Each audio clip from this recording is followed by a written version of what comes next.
Just another day that the Lord has made. Let us rejoice and be glad in it. God is good all the time, and all the time, God is good. Hey, I'm not going to be tone deaf this morning. I'm going to make sure that we play songs that's appropriate for the situation. A lot of stuff going on all over the country. I want everybody to stay prayed up. But here's Marvin Gaye, Trouble Man, right here. Rickey Smiley Morning Show. Pastor Haynes up next.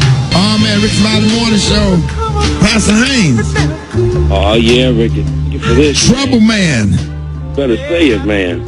Yes, sir, man. That song was so appropriate with everything that's going on right now. I was in a march all weekend. I marched in Atlanta Saturday and Birmingham Sunday. And, Pastor Haynes, I marched in a spot right and was in the same part where Dr. King stood, where they sick dogs on protesters, and the firemen shot the little girls with hose pipe right across the street from 16th Street Baptist Church, where the 4 girls were bombed, where they bombed while the little girls was in Sunday school across the street from the Civil Rights Museum. Yeah. And I tell you, Pastor Haynes, man, just in the spirit, I felt Dr. King's spirit in his presence, and all of the civil rights leader, Ralph Abernathy, and Reverend Fred Shuttlesworth, and Reverend, you know it.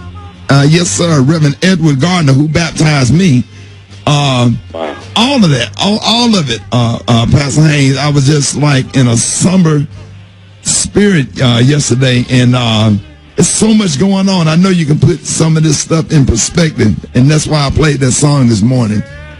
Oh, Ricky, man, thank you. And thank you for sharing what your own experience was this weekend, because the bottom line is that these are some troubling days, and they're troubling days of the reminder that racism is still the original American sin. These troubling days remind us that because racism is the original sin, that for some reason our black skin is criminalized, it's weaponized, and we find ourselves still at the other end of the police shootings, and as a consequence, we end up having our lives aborted and cut off. And so these are troubling days. So I love Marvin, and I love this line in the song Trouble Man, one of my favorites from back in the day, because Marvin throws down like this. He says, when you're experiencing trouble, he says, I'm ready to make it, don't care about the weather, don't care about no trouble, got myself together, I feel the kind of protection that's all around me. I love that, because in these days when we feel like it's open season on our black skin, in these days when we feel like there's no safe place for a black man, especially in these disunited states of America, Marvin Gaye back in the day still said, I'm ready to make it, don't care about the weather. I stop right there because, first of all, it's important that you make up your mind that regardless of what is against you, you're going to make it anyhow, regardless of how bad things are. You are not going to allow the bad things that are trying to block you to stop you. I'm ready to make it, don't care about the weather, because the weather, some days it's going to be sunny, some days it's going to be stormy, but here it is, when your mind is made up, and I think that's the point I'm trying to make.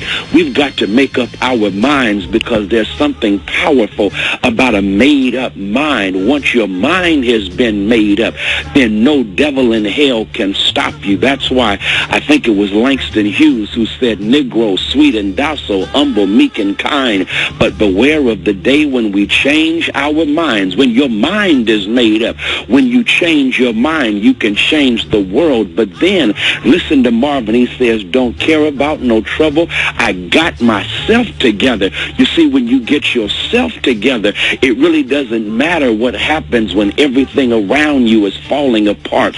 Get yourself together, because when you get yourself together, it's hard for your enemies, your haters, those racists, voices to stop what God is about to do through you and for you. And then here comes Marvin. I feel the kind of protection that's all around me. You see, there is a protection, a divine protection that will walk with you, a divine protection that will have your back.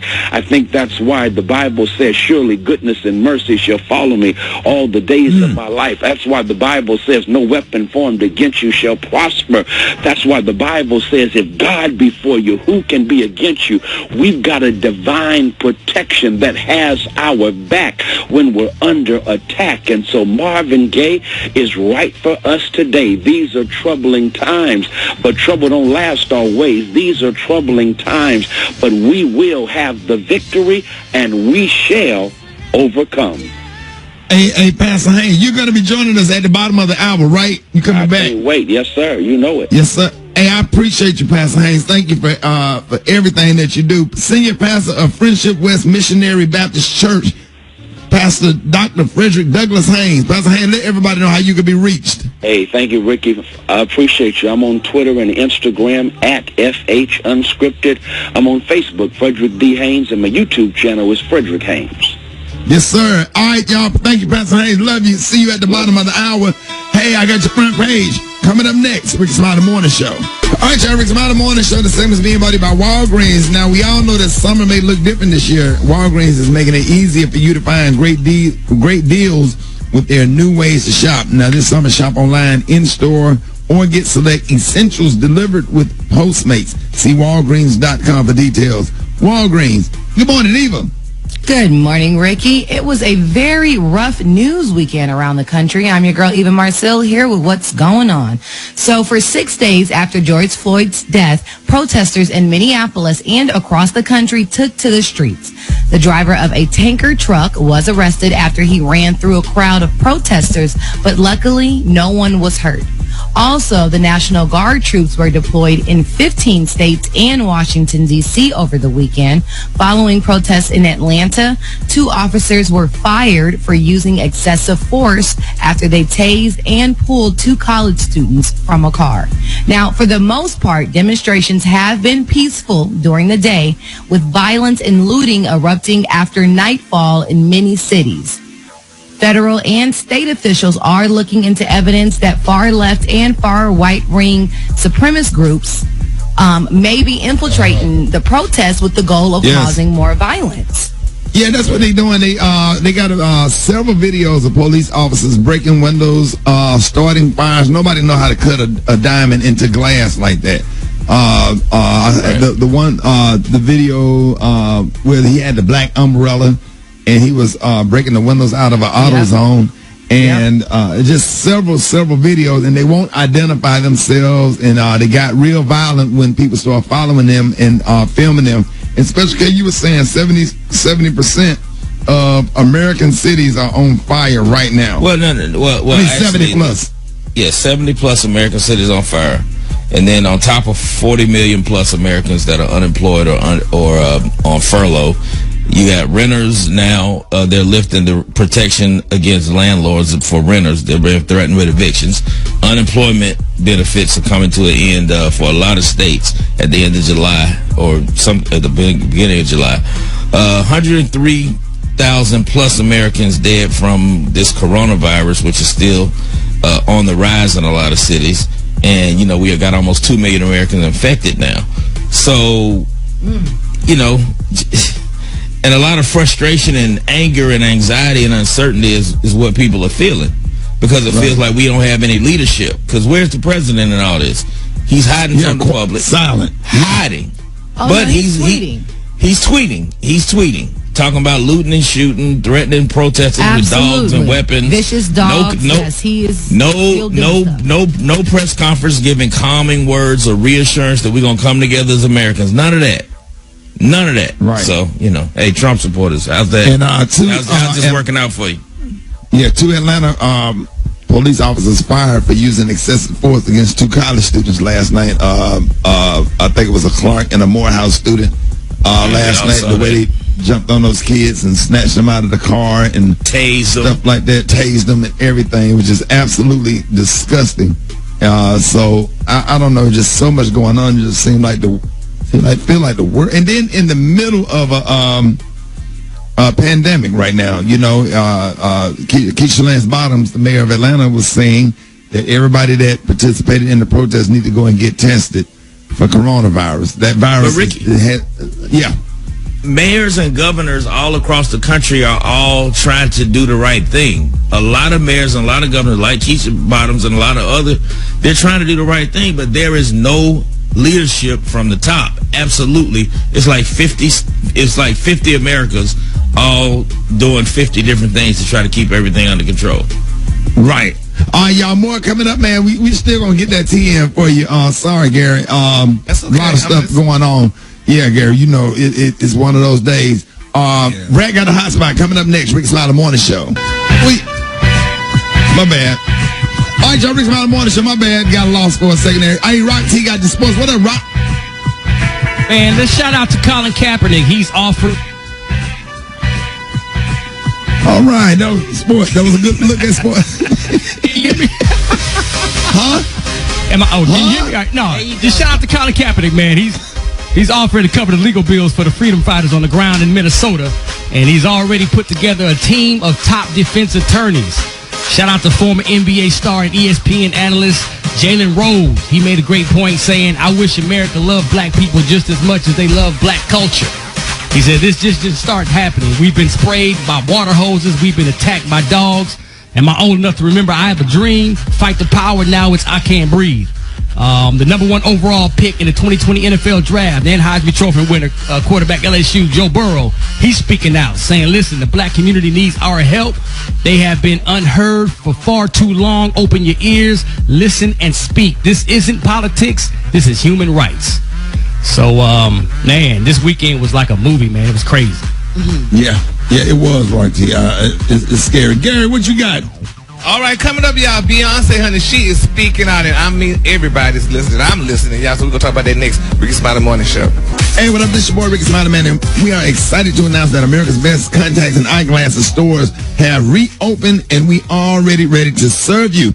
Now, the health and safety of our patrons and staff remains our top priority, and we are taking steps to ensure enhanced sanitation measures are being implemented wherever possible so that we can provide a patient and retail experience that provides your safety without compromising our quality of care. We are reopening with fewer appointments and shorter hours.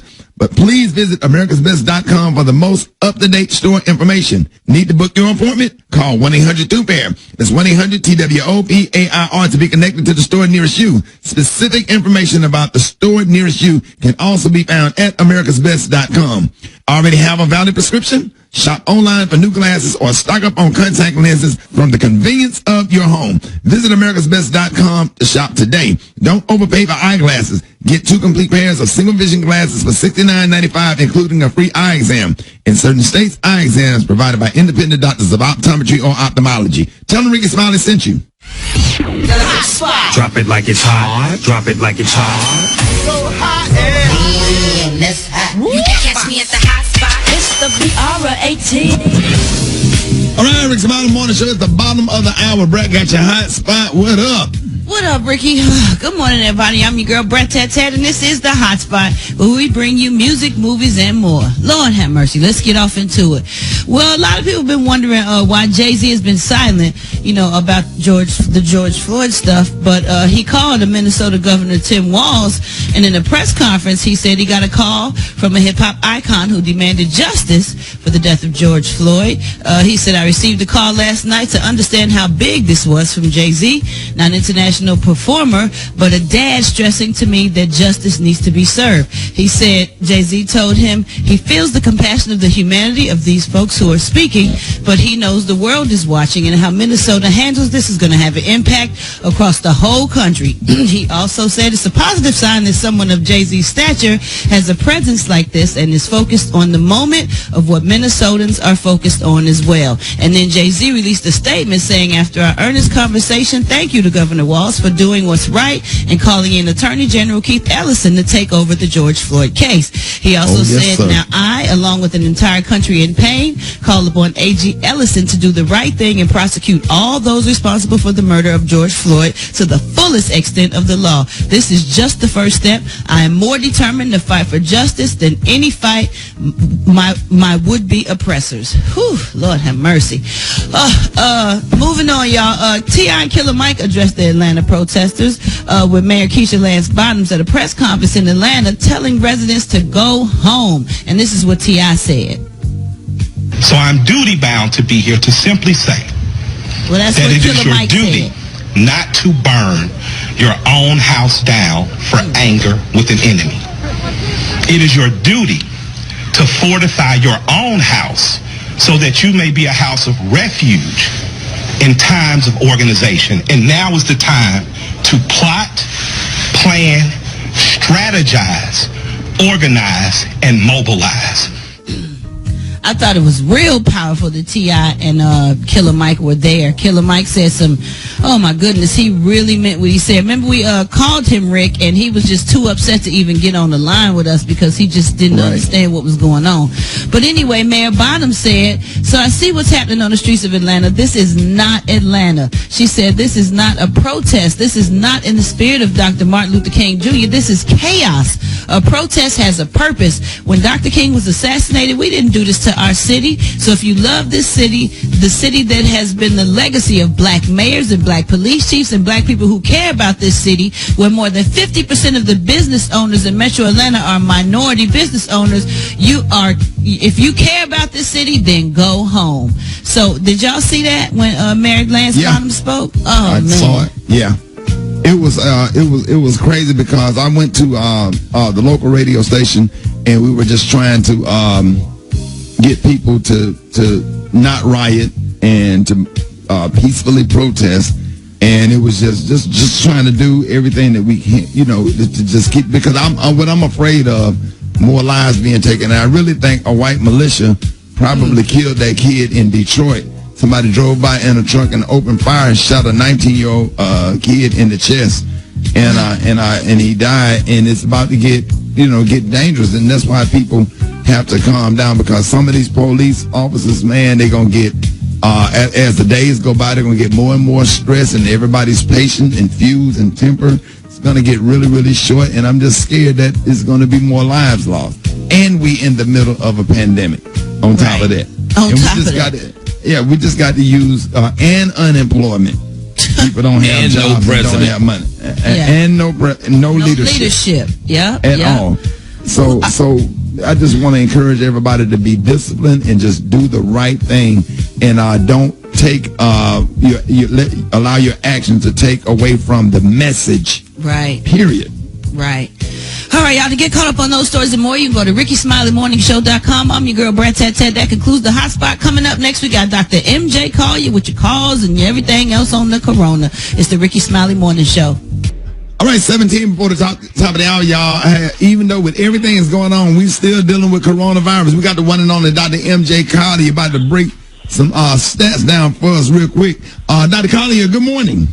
Good morning, Rickey Smiley, and good morning to all the listeners to the Rickey Smiley Morning Show. Rickey, we are now at 183 million cases in the United States. We have 400,000 people that have recovered, and we have 106,000 deaths. On Friday, we had 1,225 deaths in the United States. So the coronavirus has not decreased. It's still out there, and it's still affecting us, even though President Trump suspended funding to the World Health Organization in ways that we're going to fight this. But private scientists are still working on it and then getting a lot of good information and treatment options. But there's no treatments up to date. And the University of Jehola Institute for Immunology is doing research on this. Why are people reacting differently and responding to the coronavirus in various ways?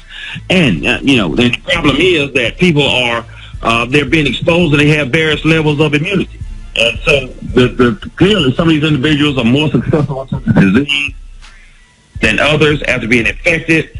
Individuals with severe clinical symptoms, some have no symptoms, and then they're responding. And so the question is that they're confirming and documenting that it's the immune status of those individuals. They have strong immune systems, and that's what's allowing them to do so. So that's why we're still advocating. We want you to make sure that you're doing everything that you can to boost your immune function. Make sure that you're taking your vitamin D, your zinc, your vitamin C, and supplements such as elderberry. All of those things are going to be very, very important. All of these people that are out protesting now, they are susceptible. Fortunately, I'm seeing more and more wearing masks. Even though they may be wearing the mask to protect their identities, they're also protecting their bodies from the coronavirus. So we're going to see how these gatherings are going to affect these cities where it's happening in major cities like Los Angeles, Detroit, and Atlanta. So we're going to see how the protest and the social protesting is going to affect the coronavirus rates. But again, having the U.S. now is number one in the world, we have more cases than any other country in the world now, and it's still growing with us, Ricky. There it is. All right, Dr. Collier, real quick, let them know how you can be reached. You can reach me on all social media at ASK Dr. MJ, and go to our website, lipodrops.com, where we have great information on boosting your immune system. We want to hear from you. And Ricky, stay safe out there, and we really appreciate everything you're doing in the community, keeping everybody informed and safe during this pandemic. Hey, Dr. Collier, we appreciate everything that you do for us, man. Y'all give it up to show your love one time with Dr. MJ Collier, y'all. Yes, sir. Yes, sir. Thank you, Dr. Collier. Thank you. Thank you. All right. Yes, sir. It's all become soberingly familiar in this country, so too the action that sparked it. 320, we're code 4. This body cam video and separately this security video show some of the last few minutes of George Floyd's life. Stopped on suspicion of passing counterfeit money, what seems a straightforward arrest somehow devolves into this. Okay, breathe. Breathe the name of it. Excruciating to watch. It's Floyd, now on the ground, begging for his life. Handcuffed, gasping for air. Police officers knee on his neck while others do nothing. You know, Pastor Haynes, we got Pastor Freddie Haynes. Everybody's angry. Everybody's hurt. Everybody's heart is heavy. And you think about everything that our ancestors went through, from coming over to this country on slave ships, to slavery, to Jim Crow civil rights movement. Right. And here we are, years later, still fighting the same fight, talking about the same stuff with a racist president, right, that's inciting racism and violence towards people of color. And I can't even talk no more. Go ahead. Oh, Ricky, you're right, and I appreciate you, number one, using your platform to give a voice to so many of us who are frustrated, but also using your platform to speak truth to power so that we all can speak truth to power in this hour. There's no room for anyone to remain silent on the sidelines in light of all that is going on. And the bottom line is that, as you said, we have a racist president, you may want to call him COVID-45, who is instilling or inciting racism at this hour instead of offering leadership that will lead us into a new era of racial justice and racial healing. Instead, he simply throws gasoline on the fire. And please, we have to make sure that we don't confuse and conflate those who are, righteously indignant and angry about what went down and what is going on in policing systems around this country with those who have an agenda of anarchy, who have infiltrated many of these protests, and they use it as a cover for their own dirty agenda. And again, because we ain't new to this, we true to this, we recognize and remember the very last march led by Martin Luther King Jr. in Memphis, Tennessee. It was infiltrated by paid individuals to cause disruption for what was a peaceful protest. And so we can't be distracted by the noise of those who are not about social justice, those who do not believe in change. And so when we believe in change, Ricky, and that's why I appreciate this so much, we stop saying that there are just a few bad apples when it comes to policing. Listen, when you have that many bad apples all over this country, and we can call the roll of these bad apples that have taken the lives of black people, people. When a tree has that many bad apples, evidently there's something wrong with the tree. The whole system is guilty. The whole system, the whole tree has been infected. And so the murder of George Floyd is a metaphor for just how rotten and nasty this tree is. Because check it out, you have an officer who is callously and brutally choking the life out of George Floyd, and you always have those officers who are going to take the lead in doing the dirty deed. But who I'm tripping out on is not just Chauvin. I'm tripping out on the officers who were around him but did nothing to stop him. They are a part of that tree, that rotten tree, that sick tree. And so as far as I'm concerned, this is a time for us to rise up and say the whole tree has to be uprooted, because if the tree ain't overhauled, we're going to keep producing the same rotten apples that continue to kill black people. So for me, we have to do these things. Number one, I think if we're going to make this thing right, we're going to have to divest from the police and invest in the community. Too many of our police stations and police systems have these militarized budgets, and they are dangerous. They are not about the community. We need to divest from the police and invest in the community. And we've got to demonstrate a commitment to the humanity of black people. And when we do that, it means because I say this because my man Lee Merritt, when I was talking to him about the latest of these police slayings, here's what he said. He said, we've got to begin with the fact that there is a criminalizing of black people that has to come to an end. When people see black skin in this country, they see criminality. We've got to put an end to that, and the only way to put an end to that is uproot the tree, overhaul the policing system. And if we don't overhaul the policing system, we're going to keep getting these bad apples. There it is, Pastor Haynes. Love you, man. I love you too, Ricky. Thank you for doing this. Yes, sir. Senior pastor of Friendship West Missionary Baptist Church, Dr. Frederick Douglass Haynes. More Rickey Smiley Morning Show coming up. Friends, are you back to work at that job? The one you realize that's not for you? Hey, well, that's if you're lucky, right? Make your move. You can still start a new life as an IT pro in as little as 4 months from the comfort of your own home. Even if you have zero computer experience, take control of your future now. Go to mycomputercareer.edu and take the free career evaluation today. Live online classes meet just twice a week, right? It's not rocket science. It's mycomputercareer.edu. Hold it! He's half man, half woman. It's Gary. I wanna hip you to the T. It's Gary, baby.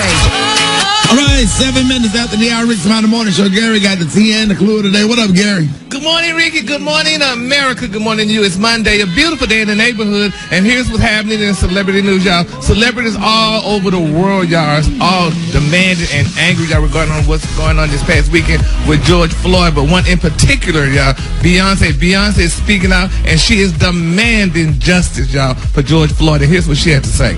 We need justice for George Floyd. We all witnessed his murder in broad daylight. We're broken and we're disgusted. We cannot normalize this pain. And I'm not only speaking to people of color. If you're white, black, brown, or anything in between, I'm sure you feel hopeless by the racism going on in America right now. No more senseless killings of human beings. No more seeing people of color as less than human. We can no longer look away.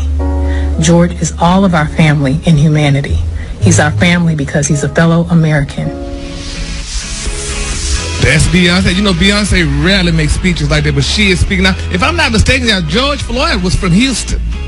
Oh, yeah, Houston's Third Ward. Oh, yeah. Yes, he's from Houston. And I know they say Beyonce probably knew him well because one of my homeboys was good friends with him, Steve Jackson, the basketball player. He and George, people thought that they were twins. They used to call them twins or what have you. Right. So, but this is good that Beyonce is speaking out regarding this. And, you know, people, you know, are still angry about it. And my thing is this, though, Ricky, do you think this is going to ever end? Or is this going to be, after this, maybe one more week, this going to fade to black and then we go back to normal? Nah.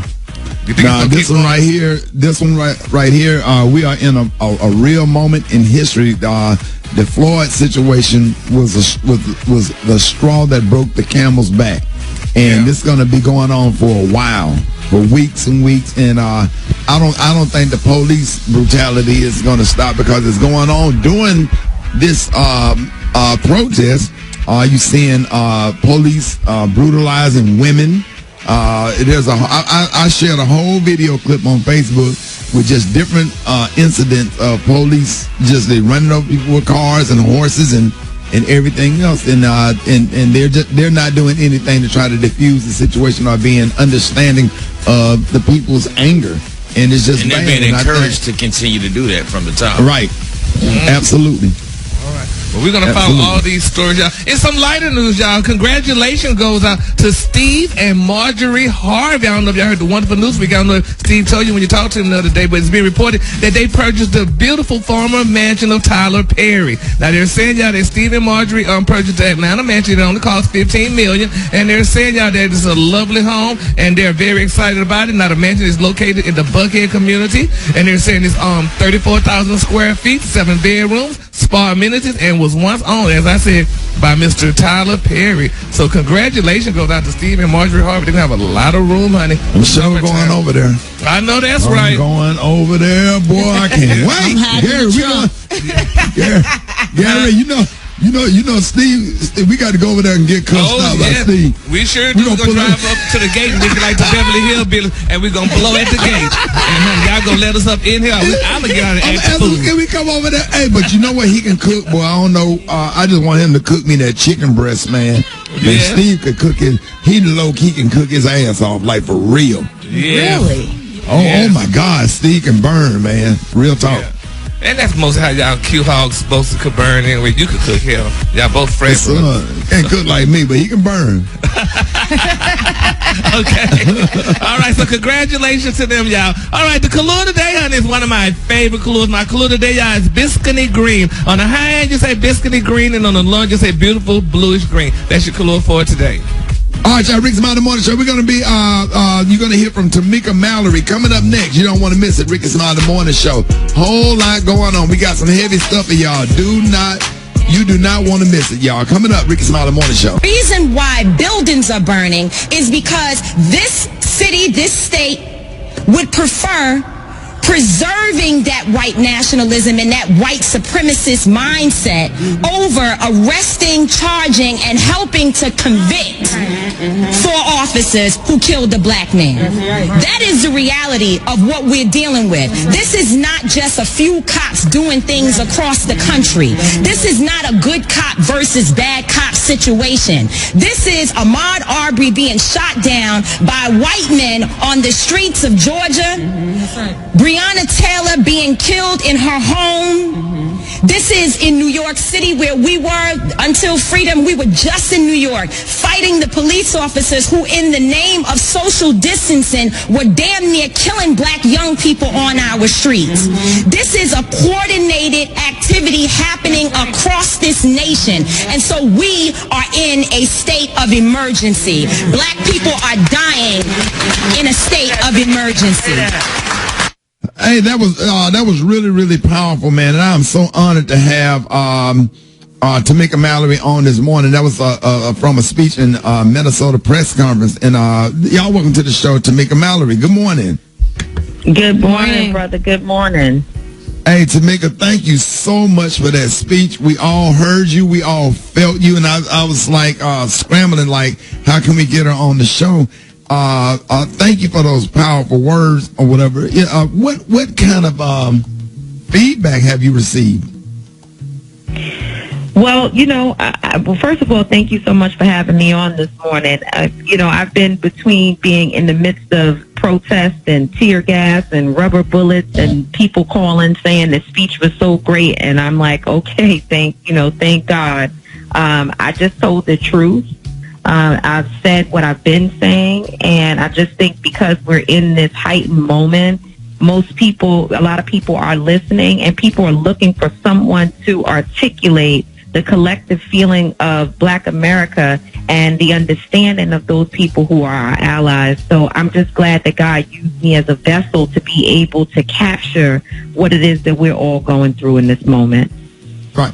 Now, Mr. Tamika Mallory, people are hurt and upset by the continuous killing of innocent black men and women, and we're looking for ways to change the system. What has to be done? And there's a lot. I mean, first of all, people are in a fight for humanity. And I think that that's really important, that this is not just about one law, and it's not about having just 4 cops arrested and charged. This is about humanity. It's about the sanctity of black life. But I do think that in the context of criminal justice reform, what we have to do, especially as we go towards the 2020 elections, is understand that these cases, as I said, are not single. They can't be looked at in silos.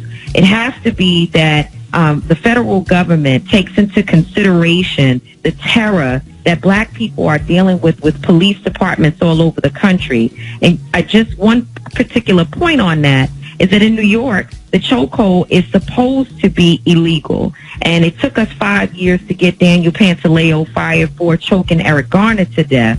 But in Minneapolis, we found out that there was no real chokehold law.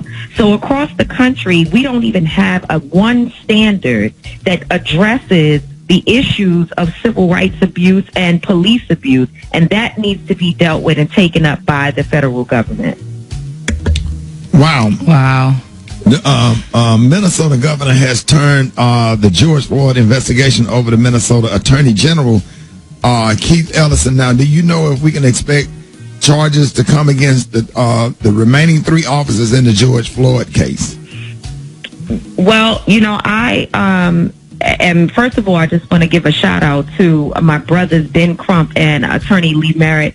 Both of them have been working really, really hard on this case in coordination with Sean King and so many across the country. We know very well Keith Ellison and his heart, and I hope that he does what he needs to do in this case. We can't be too sure because Democrat, Republican, it doesn't matter. We've been let down in the past. But we have good reason to believe that Keith Ellison is going to do what is right here. We all saw on video what happened. There should be no reason why all 4 officers are not charged and why there's not significant charges against them. Yeah. Right. I have a question. Hey, Tamika, this is your girl, Eva. Hi, I want to know, hey, girl, I want to know, how do you see us handling this divide? So we have a scenario where we have young kids, radicals that are ready to go out, but then you have the older generation that has seen this before and might have different opinions. What do we do to unite the different generations for this united cause? I think this is not a new issue, right? We've been dealing with the same since, if you look back in history, Dr. King, who actually was pretty young. When we think about Dr. King, we speak of him as if he was a much older man, but he really was only 39 years old when he died. However, at the same time, you had SNCC, which had a lot of younger people in their organization, and then you had the Black Panthers, which had different age groups, mainly young people. And so we've always had the different dynamics of the younger and the older trying to figure out how the two can come together. I think both energies are necessary. The older folks have wisdom. The younger folks have energy. They also are definitely less fearful than some of us. I mean, here I am. I'm going to be 40 years old in 7 days. And I can tell you that the young people that I work with, they are much more aggressive than I am. And that's necessary. That energy is necessary. I don't know if we're ever going to be able to bring everyone under one umbrella in terms of, everybody being on the same page. I think we always are going to have different levels of energy, but as long as we have respect for one another, as long as we understand that everyone has a role in this movement, I think that we will be able to accomplish our goals. This is a moment in history that we haven't seen, at least in a long time, and definitely not in my lifetime. And I think that this particular moment is pregnant with the possibility of us making a change. Right. Wow. How do you talk to Tariq, your son, about what's going on? Listen, he's like Eva said, I don't know from day to day about that boy. He's 21 years old. You never know what's going to happen. I try to talk to him all the time, but I'm sure he has been out there protesting in his own ways, and all I can do is try to guide him and try to protect him and hope that he looks at me as an example. But these kids, they do things their own way, Rickey Smiley, so who knows? Right. Go ahead, Ken. You about to ask something? Yeah, Comedian Special K. I have a question for you, Tamika. When you look at the clips from the Watts riots on through the Rodney King riots on through what's going on for the last decade with all these police interactions with the public, groups like yours and organizations that are trying to unite us on this level, how do you speak truth to the power that has the idea that there is no such thing as systemic racism in the police departments? That's the official stance of the White House as of this morning. So how do we get the message through to power that that's not the case? And that's obviously not the case, because we've been dealing with the same thing for over 50 years. I think you get it through to our government and to the world by ensuring that people register and vote in November, and make sure that we put pressure on the next president of the United States to understand what's happening today, where people are on the streets still in this moment. I'm watching the news and there's still people out protesting. That is setting the tone for what's really happening in America. Anyone who wants to ignore it, when they look at their TV and they look outside their doors, they know that what they're doing is covering for an agenda where, in fact, if you want to keep it 100, the issue is that the systemic racism is coming from the same White House that is trying to cover what's happening with police departments across this country. But folks are out there shutting it down. They know it and they see it. And I think from our position, what we need to be doing is registering our people and ensuring that we show up at the polls to take care of business in the November election. Yes. Exactly. Hey, Tamika, thank you so much for coming on this morning. I wish anytime you want to call, I'm probably going to call you almost every day for the next few weeks or whatever, and you can come on anytime to talk about anything, because that was so powerful and so awesome at that press conference, and you just put it gave me chills, and I really appreciate you, and thank you for doing everything that you do in the community. Let everybody know how you can be reached. Well, you folks can go to Until Freedom. My organization is called Until Freedom. We're online. Check us out there and support us. Thank y'all for having me on, and thank you, Ricky. Love you, guys. Hey, thank you so much, y'all. More Rickey Smiley Morning Show. Here's Marvin Gaye, Rickey Smiley Morning Show. 10 before the top of the hour, y'all. Rickey Smiley Morning Show. John Lyon on the ones and twos, chicken and waffle mix. What up, John?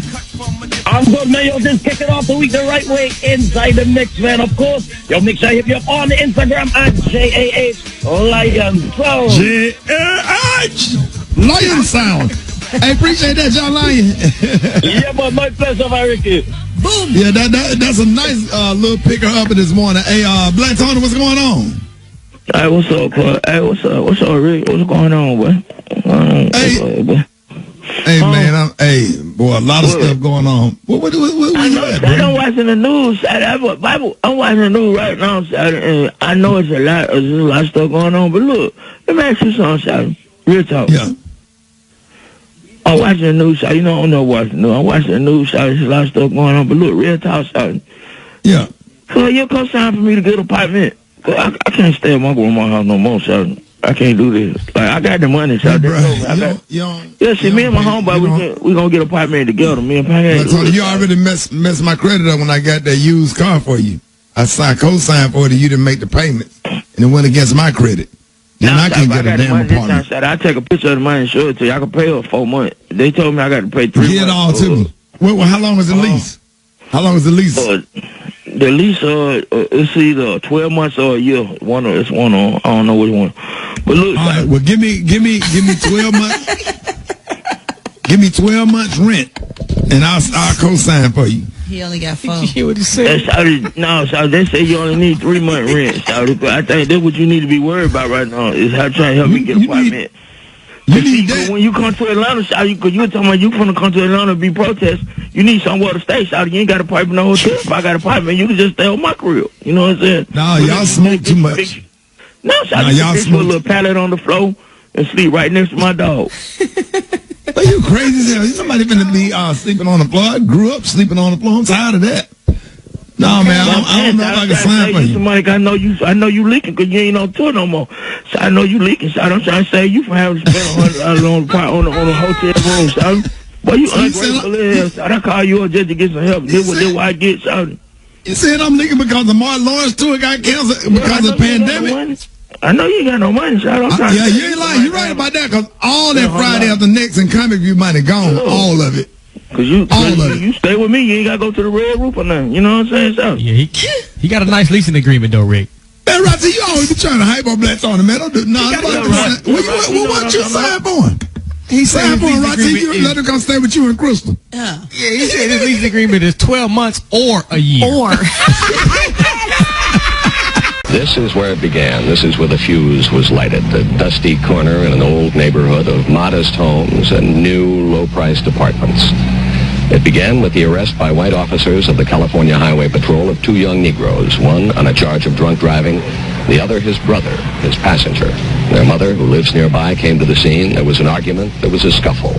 By then, a crowd of several hundred Negroes had gathered. The story of police brutality quickly spread through the community. Up the street, a block or so in that direction, a church where Negro leaders pleaded for peace and were rejected.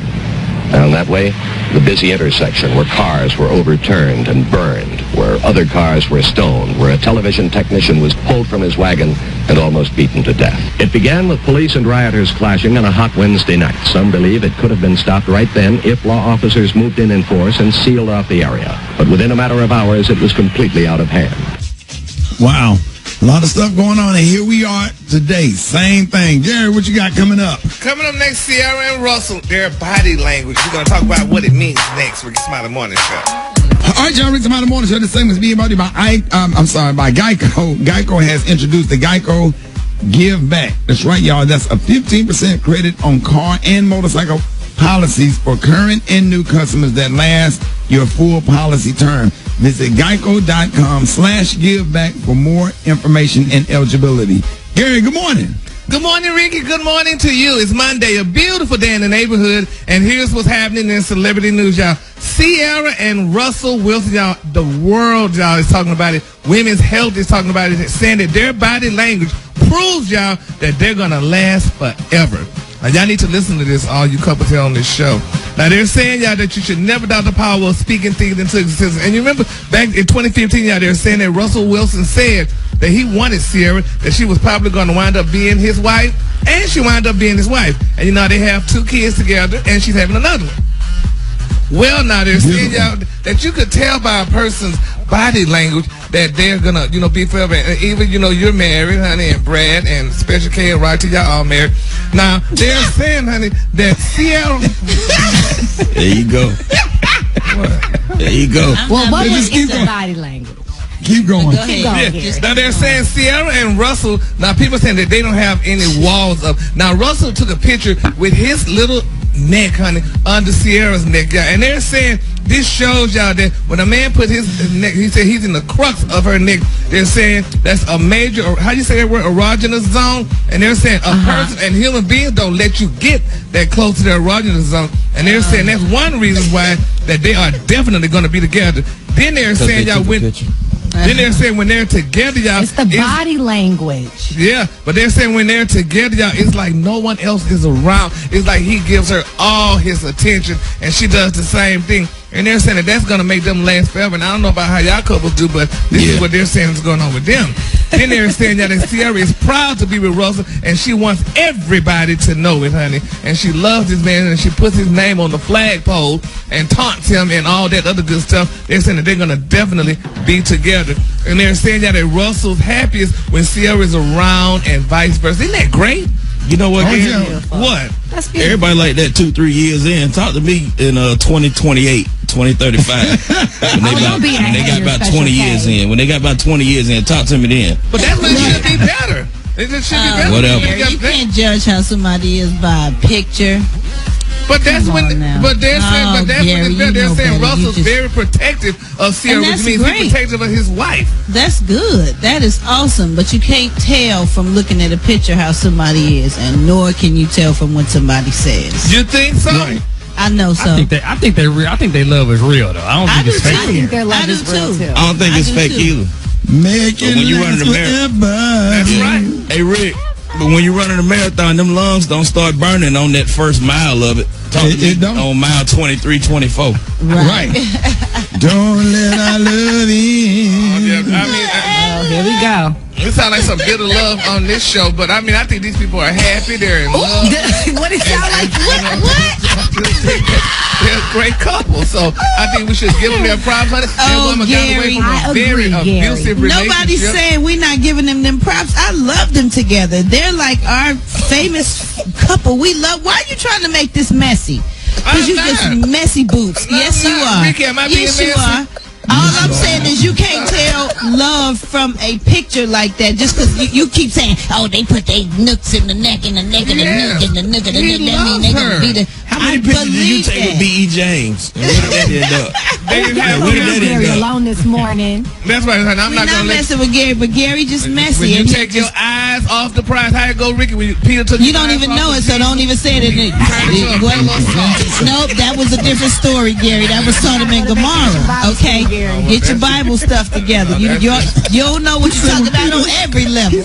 He said when Peter took his eyes off Jesus, he turned into a pillar of salt. What church you go to? Who is your pastor, your Sunday school teacher? Reverend B.E. James. I just can't remember right now, but you know what I'm talking about. So. I know what you're talking about. Lord damn, there ain't nothing but hate nothing. I just feel so But see, what bad. happened was when that lady turned around, they said, don't look at the city. When she turned around, she began to sing. That's what happened. I sure did, honey. And that's what's happening now on this show. Everybody's thinking. But anyway, the color today, honey, is biscuit and green. On the high end, you say biscuit and green. And on the low, just say beautiful blue green, honey. And I got to get away from this mess. Frisky green. You frisky today. Y'all give it up for Gary with the T.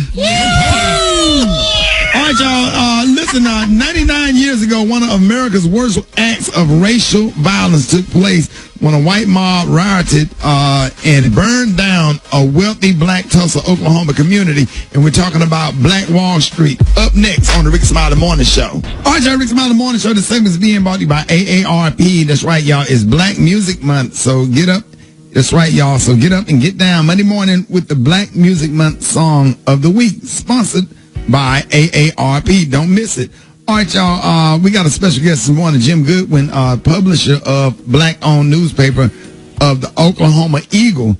Yesterday and today marked the 99th anniversary of 1921 Tulsa Race Massacre.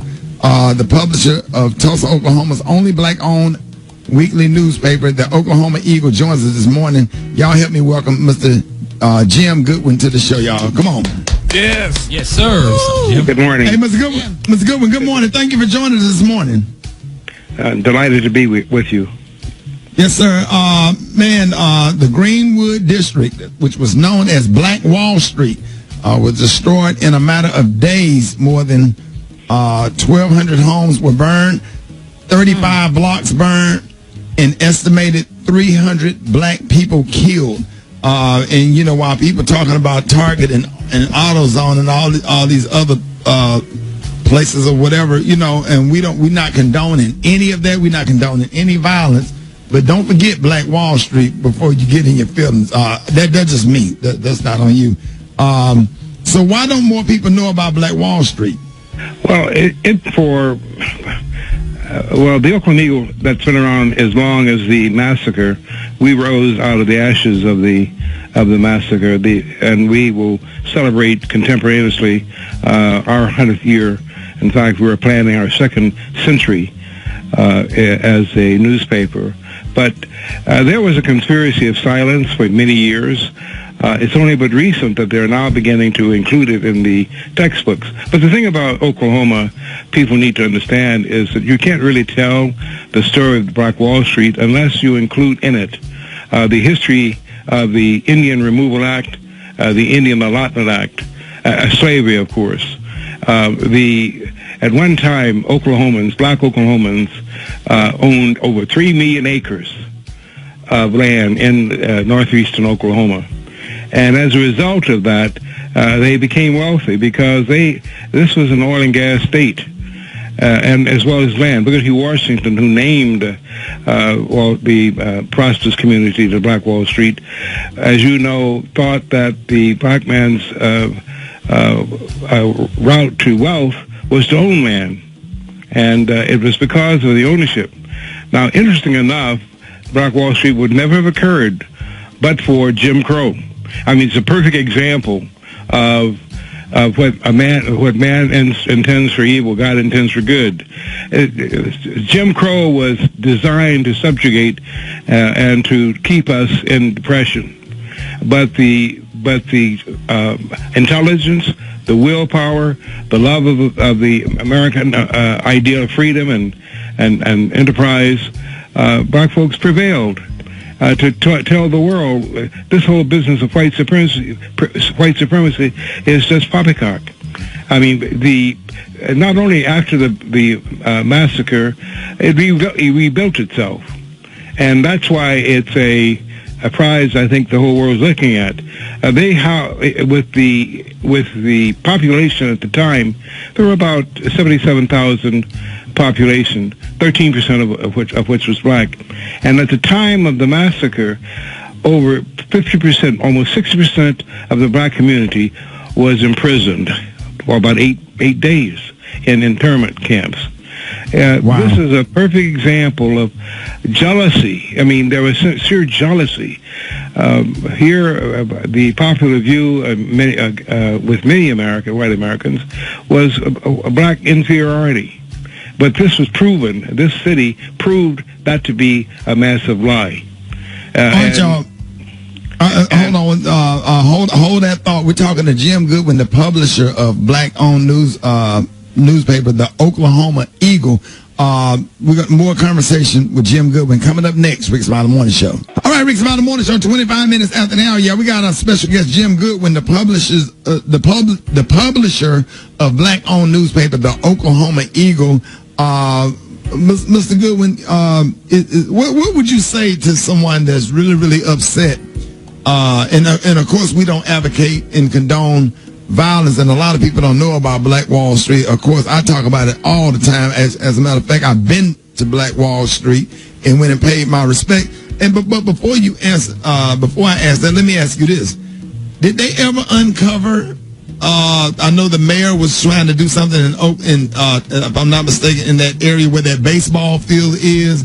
It's supposed to be a mass grave with black people up under that baseball field, and they're supposed to. Where are we with that? Well, the COVID virus postponed the digging of the suspected places for burial, but black folks were buried all over this community. Oaklawn Cemetery is considered one place that they are buried. The names and identities of those people who were killed and murdered have not all yet been discovered.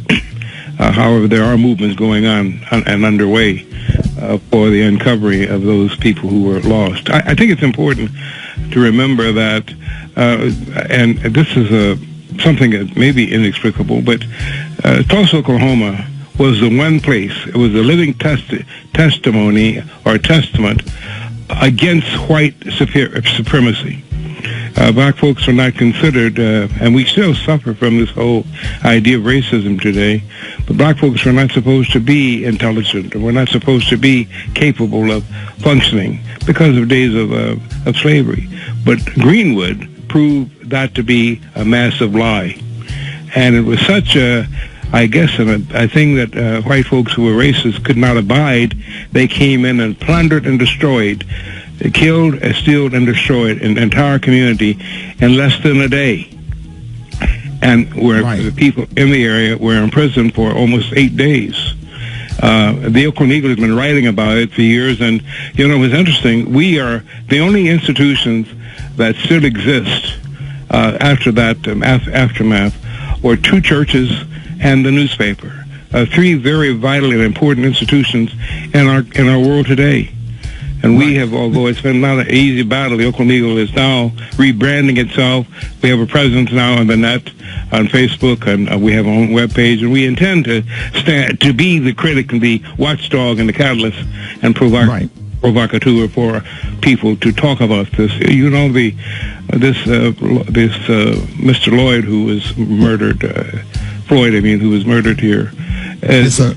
They asked Mr. me Goodwin. Yes. Mr. Goodwin, what is your advice as businesses are being looted and burned, including our own, while police and protesters are clashing?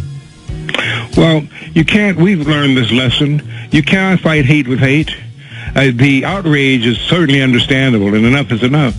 But you cannot fight hate with hate. It just exacerbates it. The whole Dr. King gave us the message and proven itself to be true. We're going to have to find ways to love one another. Yet there's got to be a stopping of this police brutality. And the world is now understanding it. The United States, that's why you have this multiracial coming together. When they saw what happened to Mr. Floyd, that was simply evil. It was evil. It was right. It was not right. It was wrong. And people understand that. People are looking at people as people. And that's what we should do. We don't need to dissect this in terms of racism. It was wrong. And every time we see a human being abused, and black folks are abused much, much more often in the criminal justice system, we should think it's wrong. Yes, sir. And one of the things, and I'm going to stay on top of this, because when I left Oklahoma the last time I was there, and I was up in Tulsa, one of the things that first of all, Black Wall Street really set in my spirit. But man, when I looked at that baseball field and know that there are mass graves in that areas, that stuck with me, and I'm going to make sure that I follow up on that. And I hope that they can uncover that baseball field and give people from our community and our ancestors a proper burial. That's really, really sad and hurtful. And the whole Black Wall Street thing, and I'm not condoning violence, and I don't recommend nobody go and tear up or loot or tear up anything. We have to do the right thing, regardless of what your religious belief is. We have to do what's right. I understand, Mr. Goodwin, myself, but people like yourself that have made ultimate sacrifices, we can have what we have. I just think about those people that have died and was killed and mistreated 400 years, generation after generation. People born into oppression, people died being oppressed, never had an opportunity to be free. And we just have to figure out the right way to do it. Mr. Goodwin, thank you so much for everything. Thank you for coming on the show. Thank you for it's really just heavy. All of this stuff is just so heavy. When you see our kids out there, you see our black women being mistreated, being abused, being maced, dogs being still to this day being sick on black people. But Dr. King reminded us, though, we're going to have to live together as brothers or die as fools. And I think the soul of America really is, black folks have brought to attention and brought to the consciousness of the world their humanity. And I think that will hopefully make America much more righteous when it learns to deal with equality and justice for black Americans. Y'all, please help give it up and show your love for Tulsa, Oklahoma's own Mr. Jim Goodwin, owner and publisher of the Oklahoma Eagle. You can find him online at the OklahomaEagle.net. OklahomaEagle.net. More Rickey Smiley Morning Show coming up. All right, y'all, Rickey Smiley Morning Show, 25 minutes before the top of the hour, y'all. A lot of stuff going on. Gary, if I may. Huh? Yeah, I just wanted to say happy birthday to your nephew, and thank you for sharing that with us. I put his picture on RS Comedy on my Instagram. It was my mama's birthday. It was my mama's birthday. My nephew's too, but my mama's more celebrated than his. But we'll see what you did. What? Say what, Gary? It was your mother's birthday yesterday. Yes. Okay, but your nephew celebrating. Well, my nephews too, but honey, that's a different. We don't talk about that. Huh? What? Oh, happy birthday to your mama, Gary. You don't want to say happy birthday to your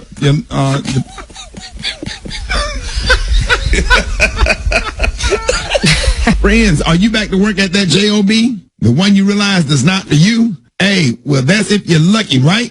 Make your move. You can still start a new life as an IT pro in as little as 4 months from the comfort of your own home. Even if you have zero computer experience, take control of your future now. Go to mycomputercareer.edu and take the free career evaluation today. Live online classes meet just twice a week, right? It's not rocket science. It's mycomputercareer.edu. All right, y'all, 16 before the top of the hour, y'all, and we got a king on the show. We have it's an honor, and it is a pleasure. When I say dreams come true, and I have always wanted to have this guest on, and my dream came true. Thank God for this opportunity. Here to help us understand what's going on in America and what we need to do about it. Y'all, please help me welcome President of the nonprofit organization. Y'all show your love, for the Poor People's Campaign, Reverend William J. Barber II. Reverend Barber, good morning. Yes, sir. Good morning, Brother Smiley. And I'm glad to meet you as well, brother, and be on this show. Man, I swear you just one of those people, man. When I see you, I'm just gonna shake your hand and I'm gonna take a knee and kneel down because you are definitely a king. And every time I just saw you on CNN about 5 minutes ago. Every time I see you on anything, I stop what I'm doing and I'm always listening because you have so much knowledge. And thank you again for coming on. The Poor People Campaign is calling for a cultural day of action today. Explain what this means, Reverend Barber. Well, actually, I want your people to go to June 2020 because on June 20th, we are having a mass Poor People's Assembly Moral March on Washington, D.C. digitally. Hundreds of thousands of people of every race, creed, and color are coming together to say we must address systemic racism, poverty, ecological devastation, the war economy, and this false moral narrative of religious nationalism. It's going to be people from everywhere, and we're going to join Erica Alexander, David Oyelowo is going to be joining us, Wanda Sykes, Jane Fonda. I hope we can count on Rickey Smiley. We need people to come because we not only have to decry what's going on. We need an agenda, but it needs to come from the people. And on that day, black, white people are going to be speaking and standing up because we have a sickness in our democracy. Yes, this murder and police brutality of George Floyd, but this is a watershed moment because racism has deadly impact in a lot of areas. Police violence is deadly. Denial of health care is deadly. Environmental racism is deadly. Poverty is deadly. Denial of living wages is deadly. Forcing poor people and black people to go back to work in areas where they don't have PPEs and sick leave and unemployment are all deadly forms of racism and deadly forms of classism. And we must have a movement continuously to say no more. No more. We've got to change this, because it's killing the very heart and soul of this democracy. And it didn't just start a week ago. Yes, sir. And Reverend Barber, what is your best advice for moving forward and coming up with solutions for change? Well, let me just give you one quick one for this whole issue of police brutality and murder. Look, we need legislators, Congress people, governors to make some things clear in law, equal protection under law. The badge comes with too much power for a racist and a bigot not to be held accountable. So if you abuse that power, you will be prosecuted for murder. You will be prosecuted for murder, charged and imprisoned. If you stand by and do nothing, you will be prosecuted as an accessory to the crime. And if your city or county hires officers who do this to the community, you will pay damages to the victims' families. We need the consequences to be spelled out in law. is spelled out in our armed forces services. If you do certain things, you get court-martialed. And every other area, it needs to be spelled out in this particular area. This has gone on too long for too much. We cannot have these public lynchings on camera. But even if we don't see it on camera, and it happens, if we have to make sure there's prosecution, there's conviction, there's imprisonment, and there's consequences. Yes, sir. And, Reverend Barber, people like yourself, I was at a march yesterday, and Reverend Barber, you remember when Benita Carter got killed in Birmingham? 78, 79, and we were there at that same at the same park yesterday. Actually, I was standing there at the same park, Reverend Barber, yesterday, where the hose pipe was let go on black people and the dogs was let go on black people. Dr. King was there right next to the A.G. Gaston Motel. If anybody know, you can Google Dr. A.G. Gaston. If anybody know anything about Citizens Trust Bank, that's the founder, Dr. A.G. Gaston. He was a very nice man, was sit in the bank in his wheelchair and greet customers as they came in. I knew Dr. Gaston, and we were there on yesterday at a peaceful protest, and I think a lot of people are waking up. 40% of that audience, not audience, but that the protesters yesterday, Reverend Barber, was people of other ethnicities. Yeah. And they're concerned. So what do you think was the straw that broke the camel's back in the turning table? And how long do you think all of this is going to last? Well, with the Poor People's Campaign, we've been talking about moral fusion, bringing all people together, coal miners from Kentucky, black folk from the Delta for 3 years, and it's growing and growing and growing. This is a must, Brother Smiley, in this country right now. And even in the civil rights movement, it was diverse. In every movement, a moral movement, it has been diverse. What we're saying in our campaign is it has to continue. It has to be strong protest, continuous. It has to be up from the people. But listen, what broke the camel's back? Before COVID, we had 140 million people poor and low wealth in this country. 61% of African Americans poor and low wealth. 66 million white people poor and low wealth. 700 people a day dying from poverty and low wealth. Then we had 100,000 people die after COVID, many who didn't have to die. They died because of intentional negligence by this administration. And then we've seen people being forced into lethal situations. A government that can call out the National Guard in 24 hours, but can't get people personal protection equipment in 24 hours and provide them sick leave in 24 hours and health care in 24 hours. And now we have this lynching on camera.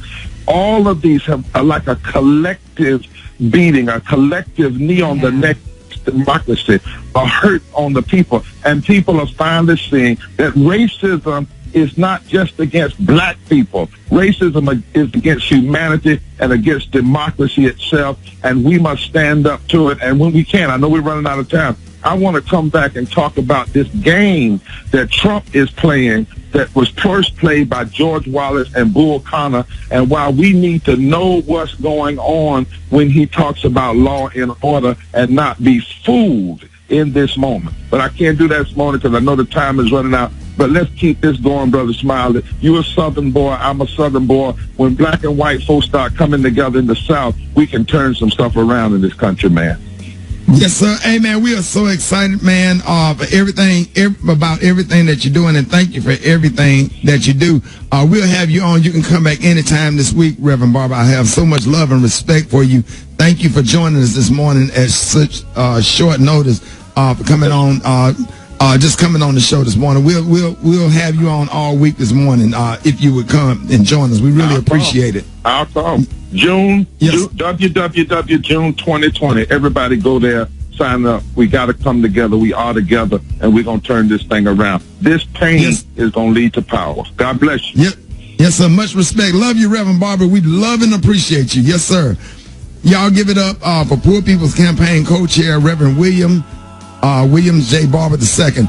Listen, coming up, man, I want y'all to call me. Let me know what you think and what you feeling. I need your opinion. We want to open up the phone lines to you because it's not just about us. It's about you, to everybody that's listening. Call us up right now, 866-9-RICKEY, 866-9-RICKEY, and just express how you feel. If you got a message to the younger people about looting, if you got a message about white supremacy, what's going on, how you feel, if you're nervous about your kid, everything. I don't care what it is. Call us up right now, 866-9-RICKEY, Rickey Smiley Morning Show. All right, y'all, top of the hour, y'all. Hey, this is your boy, Rickey Smiley, man. Hey, listen, June is all about black music. That's right, man. And this morning we have an AARP Black Music Month Song of the Week for you. All right, y'all. So, listen, man, I hope y'all enjoy this right here.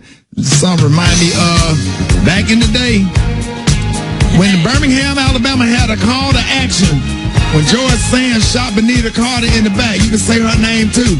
Don't you ever forget Benita Carter. Hey, for all of the ones, man, that have laid down and died on behalf of police brutality, this is a call to action. Here we go. I'm gonna tell y'all something. Ain't no stopping us now. Police brutality has been going on for a long time, and I had an opportunity. I remember being in Kingston Projects, laying on my floor because the police department came through the project and shot out all the street lights and was shooting up in the air. And I remember my mama laying on top of my sister and I, telling us to get down. And I remember getting up, peeping out of the window, and I saw those police officers come through there with those shotguns and those rifles, and they were shooting in the air, and they shot out all of the street lights. And the city of Birmingham just went absolutely crazy. And we were out there, we were marching, we were protesting the next day, and that's when a young man, a member of Alpha Phi Alpha Fraternity Incorporated named Dr. Richard Arrington Jr., ran for mayor of Birmingham and became the first black mayor in Birmingham, Alabama. But I was at that march. Joseph Lowry was there. John Lewis was there. Fred Shuttleworth was there. Ralph Abernathy was there, and I saw those leaders. I was right there as a kid with the bullhorn, right there on the front line. And just to think, here it is, and that was 1978, and here it is, 2020, and we in that same park asking for peace, asking for justice, asking for freedom. And the way that they are killing our young black men and young black women and mistreating us or whatever, here it is, generation after generation after generation, we're fighting and protesting and marching and speaking out over the same thing. And it's really sad. But this song right here, they played that when I was a kid, and that was a call to action because that song was out then. Ain't no stopping us now. We're on the move. So, man, rest in peace to everybody. We want to pray for all of the families that have lost someone to violence, to gun violence and police brutality. So we got to continue to be vigilant, continue to do the right thing the right way. We got to get out and vote. We got to elect district attorney. We have to elect city. I'm talking about local elections, county commissioner elections that have a direct effect on you. Because just like Killer Mike says, it does no good to tear up your own stuff to get your message across. You know, do the right thing. Do things the right way. I understand the anger. I'm angry. I'm marching with you. I'm on the radio talking about it, putting it out there. You know what I'm saying? And tell all your white friends, and everybody that go to Church of the Highlands, you need to tell your pastor who's right-wing, Republican, conservative, and liking on these conservative hate sites or whatever. Come on back home to your black churches. There's a lot of good black churches out there that love God also. You understand? Don't listen. White silence is white violence. White silence is white violence. Tell all your white Facebook friends, like I've told mine, and all your white friends, and have the conversation about what's going on. It ain't about black and white. It's about right and wrong. And I want everybody to understand it wouldn't be if Black Lives Mattered, you wouldn't have to say all lives matter. Black lives matter. Black lives matter. Get it tattooed, get a shirt, get a sign. Black lives matter. And I mean that. All right, y'all. Rickey Smiley Morning Show. Hey, we want to thank AARP Black Music Month Song of the Week. We really appreciate y'all sponsoring this segment for us. Hey, more Rickey Smiley Morning. Oh, I'm taking your call. We're taking the calls right now. Okay, let's go to the phone. Rick, coming up next or now? All right, coming up next, man, I'll be taking your phone calls. Get out us, talk about whatever's on your heart, whatever's on your mind. I don't care what it is. Hit us up, 866-9-RICKY. Rickey Smiley Morning Show. Your phone calls up next. Hey, what up? This is your boy, Rickey Smiley, man, and we are excited to announce that America's Best Contacts and Eyeglasses stores have reopened, and we are ready to serve you.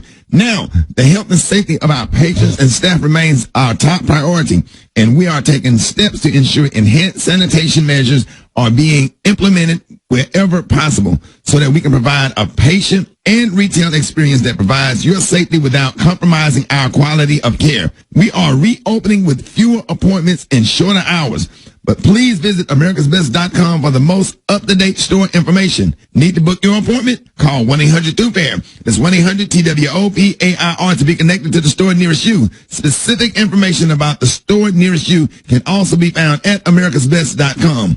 Already have a valid prescription? Shop online for new glasses or stock up on contact lenses from the convenience of your home. Visit americasbest.com to shop today. Don't overpay for eyeglasses. Get 2 complete pairs of single vision glasses for $69.95, including a free eye exam. In certain states, eye exams provided by independent doctors of optometry or ophthalmology. Tell them Rickey Smiley sent you. All right, y'all, Rickey Smiley Morning Show. Get at us, 866-9-RICKEY. A whole lot of stuff going on, and I want to know what you think and how you feel. I ain't going to talk no more. I'm going to let you talk, Rickey Smiley Morning Show. Good morning. I think we need to push for more black police officers on the street level. If 30 to 40% of our inmates are black, I think 30 to 40% of the people that arrest them should look like them. As a young black male, I think we need to be strategic in what we're doing and how we handle these riots and looting. We've got to, look out and seek God for what we're doing right now and see if God is pleased with our action.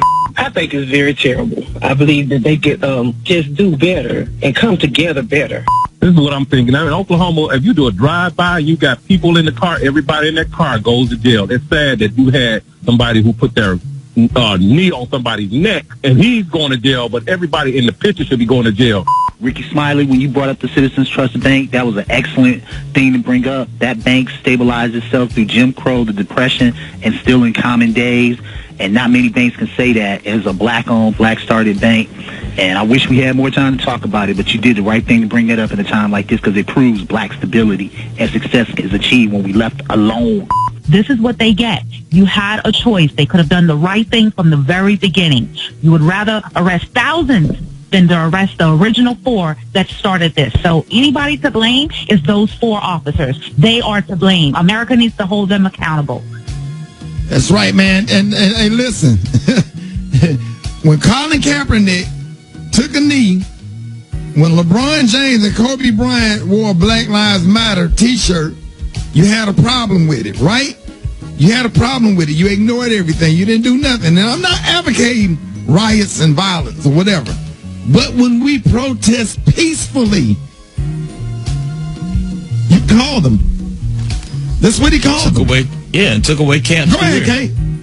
And then took away Cap's career for protesting silently, nonviolently. And that was the name you called us. And then you told police officers that it was okay to be rough with people and go ahead and shove them in the car. You don't have to protect their head when putting them in the car. You amped it up. He amped it up. And everything that's going on right now is a result of it being framed by Donald Trump. It's terrible, and it's where we are. And all of this stuff in the middle of a pandemic. And if you were out protesting yesterday, Keisha Lance Bottom, y'all make sure you still go and get tested for COVID. Make sure that you're taking your 5,000 milligrams of vitamin D every day, your 1,000 milligrams of vitamin C, your zinc, and your probiotics every single day. Because if you're going to be out there protesting, make sure you wear a mask, make sure you be safe, make sure you be nonviolent, and make sure that that you're safe and your face is covered up and you take all precautions or whatever. You understand? Because we don't want people to die and to continue to get sick. But you just make sure you're taking your vitamins and your immune system is up. And shout out to everybody. And tomorrow we're going to be talking about, y'all ain't going to sit up here and make it look like these black folks out here setting stuff on fire. It is infiltrated by these white supremacists that have infiltrated Black Lives Matter, and they the ones out here passing out bricks, setting stuff on fire, or whatever. And we're going to be talking about that also all during the week, because this is going to be here for a minute. This ain't going nowhere. And it's just bad. It's messed up, but it is what it is. I have proof. I have videos. But we just want to tell all the young people, protest, march, block streets, whatever you have to do. But be nonviolent and don't loot, don't take nothing. And respect the curfews. Absolutely. Just go home. But come out and march during the day. Go home. Don't give them no excuse to lock you up, because or unless we all go into jail like the teenagers did back in the 60s. So we're going to continue to protest until they change laws, until they take bad police officers. And why white police officers are patrolling black communities anyway? Community policing. That's you don't even live. If you don't live in Decatur, you ain't got no business patrolling that area. Absolutely. And that just makes sense. And whatever happened to community policing? I'm telling y'all, we're going to be talking about all this stuff coming up. 17 minutes after the hour, front page, coming up, Rickey Smiley Morning Show. It's all become soberingly familiar in this country. So, too, the action that sparked it. 320 for code 4. This body cam video and separately this security video show some of the last few minutes of George Floyd's life. Stopped on suspicion of passing counterfeit money, what seems a straightforward arrest somehow devolves into this. I can't breathe. Please, the name of it. Excruciating to watch. It's Floyd, now on the ground, begging for his life. Handcuffed, gasping for air. Police officers knee on his neck while others do nothing. News headlines, entertainment, sports. It's the front page on the Rickey Smiley Morning Show. All right, y'all, Rickey Smiley Morning Show, 26 minutes after the hour, got your front page. Good morning, Eva. Good morning, Ricky, and good morning, everyone. I'm your girl, Eva Marcille, here with your top news stories. So protests over the death of George Floyd have spread around the world, with demonstrations at the U.S. Embassy in both London and Germany. Also, for 6 days straight, protests, yes, in London, Germany, Black Lives Matter, in Japan, they are uniting. There is solidarity all across the world, and that's some of the stuff that you do not see on the mainstream media and in the news, but it is happening. For 6 days straight, protests in the U.S. have been both peaceful and violent in many cities. As a result, at least 40 cities have imposed curfews, and the National Guard has been activated in 15 states as well as Washington, D.C.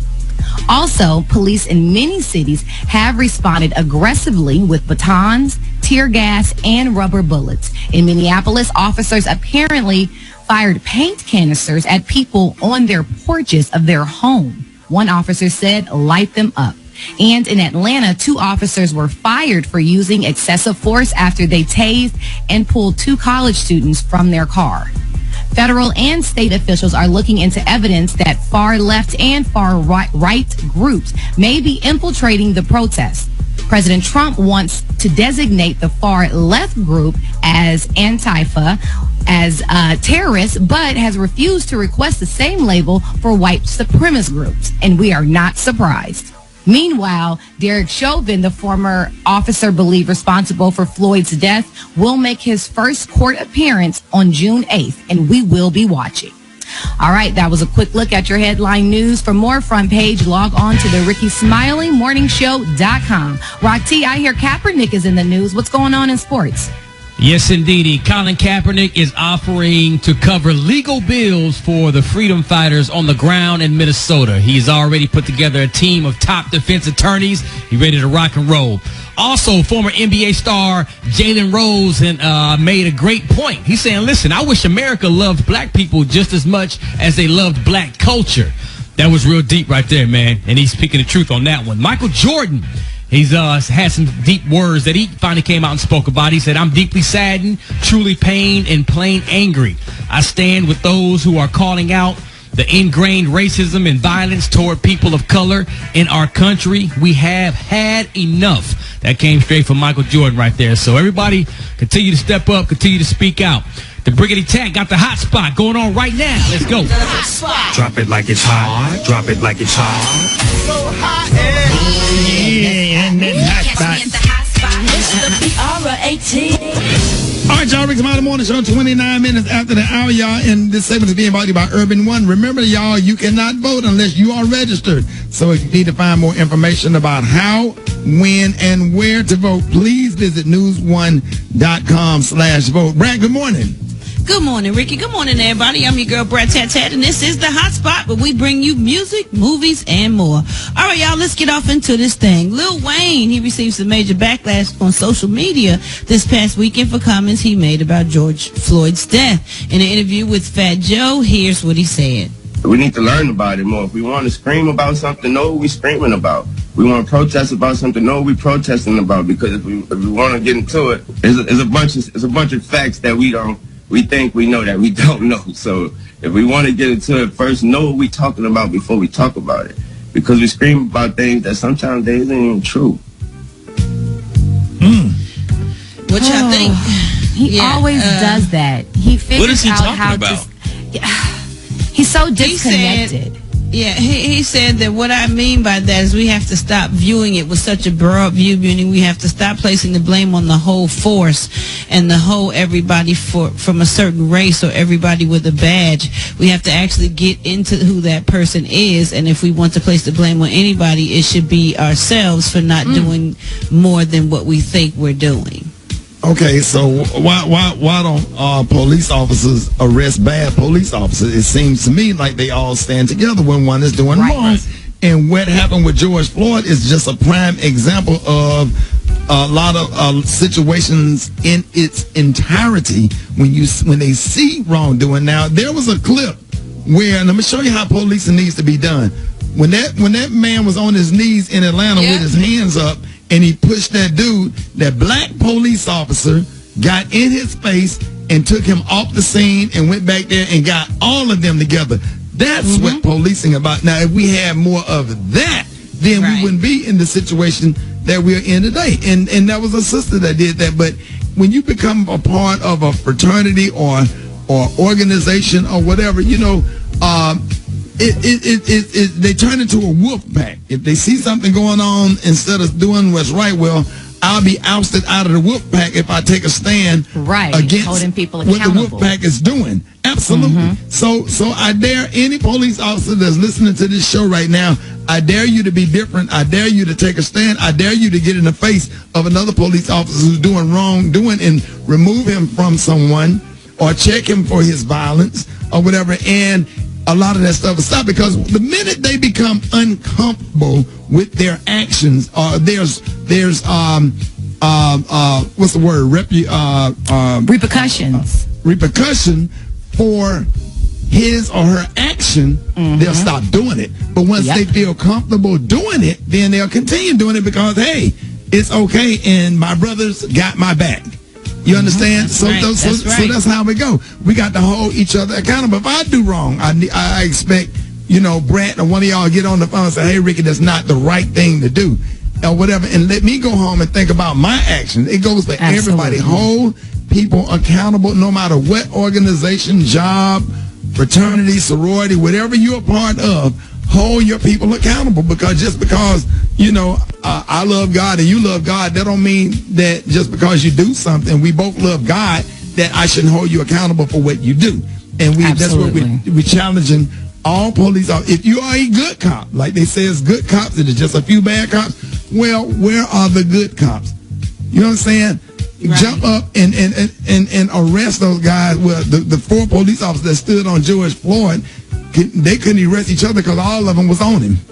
Exactly.